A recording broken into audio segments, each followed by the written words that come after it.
How should I answer my organization's geographic area of service question or program area of service question in an application?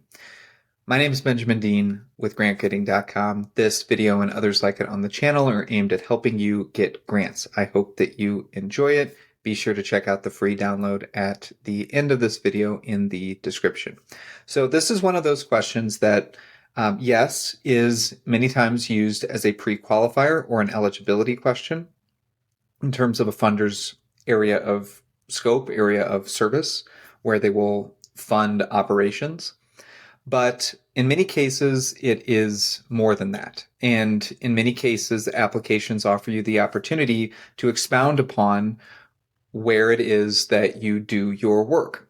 In other words, in many applications, you will have not just a selection menu or a drop-down menu, you will have a free text response. And so this and many other areas of the applications that you'll be filling out or you have filled out are areas that are opportunities to add more value.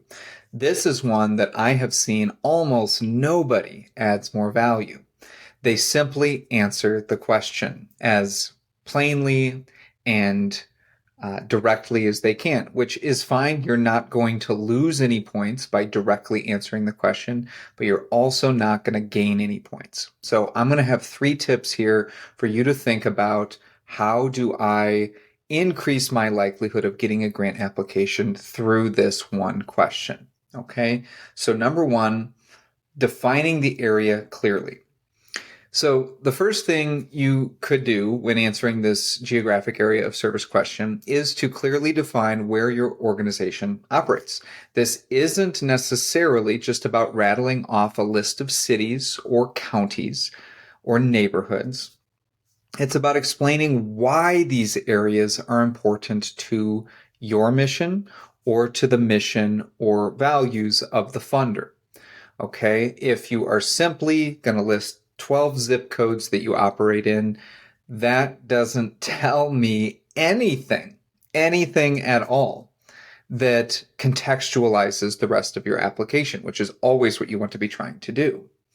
So, for instance, if your group serves multiple regions, think about how you can group these areas together in a way that tells a compelling story. If you have 7 zip codes that you service, what is the thing that connects these areas? What is the shared challenge with the individuals or the environment in this area?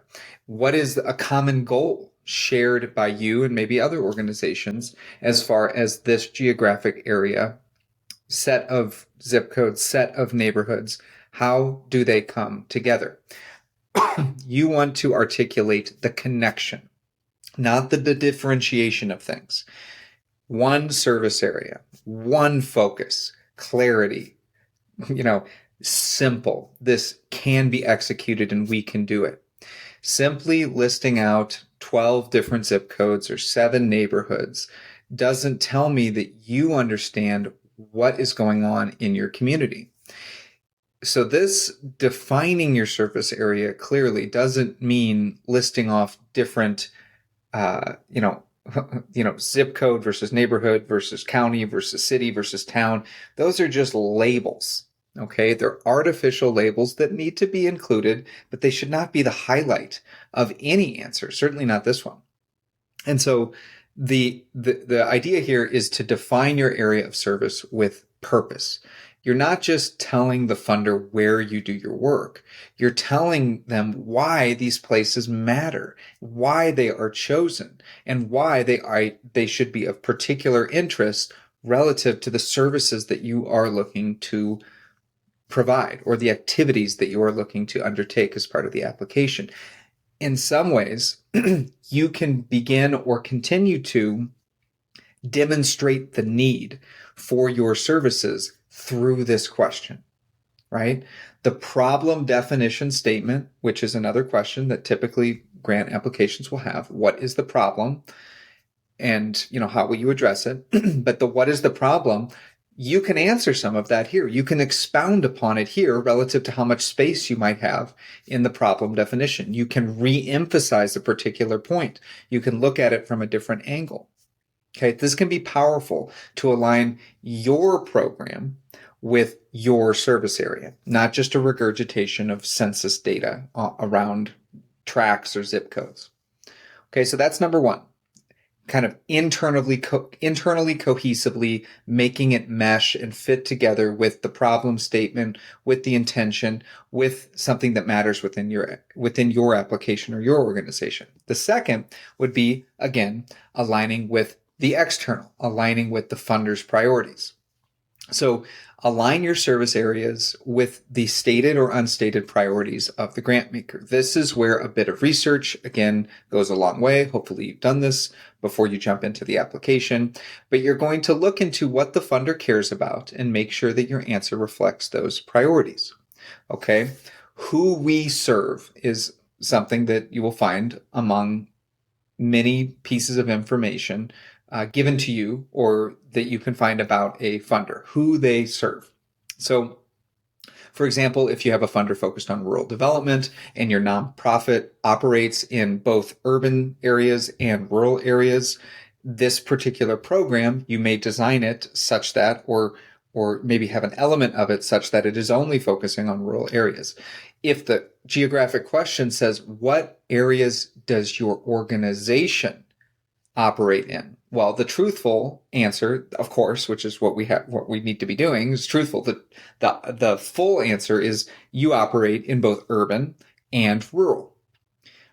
But if you were to just leave that question as is, you've got 5 zip codes in an urban area, 3 zip codes in a rural area, you pop that in there, and that answers the question accurately. That is the accurate answer to that question.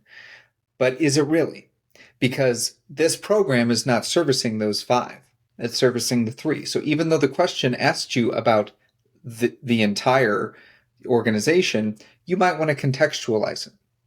Okay? That's one element. Or you have a program that serves, multiple areas, but what you're applying for is funding to do additional outreach and activity in a more rural area in this example. Okay, so in your answer in the geographic area of scope question, that answer area, you might want to think about, how do I need to contextualize this specifically so they know what this application is about, that I'm not sneaking in doing services in other areas that aren't being described anywhere else in this application.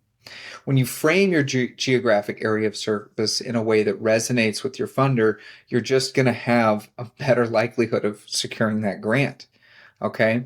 It's not just an eligibility question. It is another opportunity for you to more clearly demonstrate that you know who they are and open yourself up so they know who you are. The goal is to make it easy for the grant maker to see that your work is exactly what they want to support. So if you leave this section just plain white vanilla answering the question, again, you're not going to lose points, but you're not going to gain any. And finding those priority fits within a conversation around target population, geographic area, that's a big bonus. Okay, that's number 2. Number 3 is demonstrating impact and reach. It's important to demonstrate the impact or outcomes that your nonprofit has on the geographic area of service. So again, it's not just about the numbers. Data is crucially important, but it's also about telling the story of your work, sharing the success stories, the testimonials, or examples of how your organization has already made a difference in a particular area that you are targeting in this application, or in an area similar, that if you're going into a new application, you can derive successes from an area that is similar in some meaningful way. Okay. So again, the more measurable, meaningful impact that you can provide in any question throughout the application, the better. This will strengthen your grant application. You're not just saying that you work in these areas, you are proving to them that your work makes a difference. So again, you're looking at these areas or area that you're focusing on.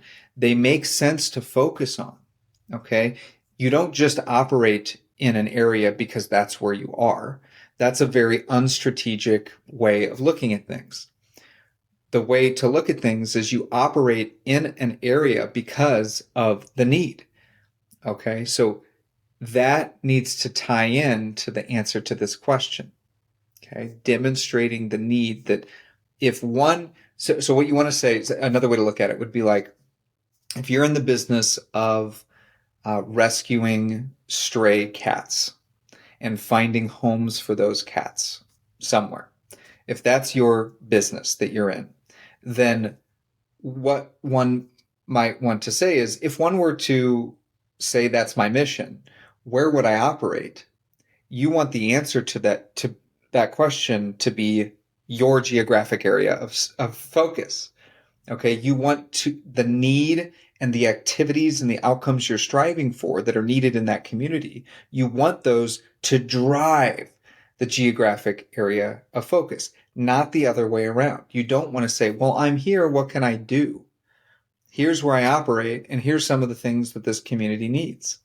Of course, in reality, in some ways that's happening, but to tell the story in a more logical way, which is what I just described, the need before the area, that is going to increase not just the quality of this application portion, but of your entire application set. If you have in mind that the need comes first, that's going to increase your likelihood of success. It's going to come through in a lot of the writing. Okay, so those are the 3 tips. I have a free download that has 7 additional tips on this topic around geographic area of service, other things to consider when answering this. You can find that link in the description below. If you have any questions about geographic area of service, please pop them in the comments and I would love to help out. Thank you so much for jumping into this video, and I look forward to seeing you in the next one.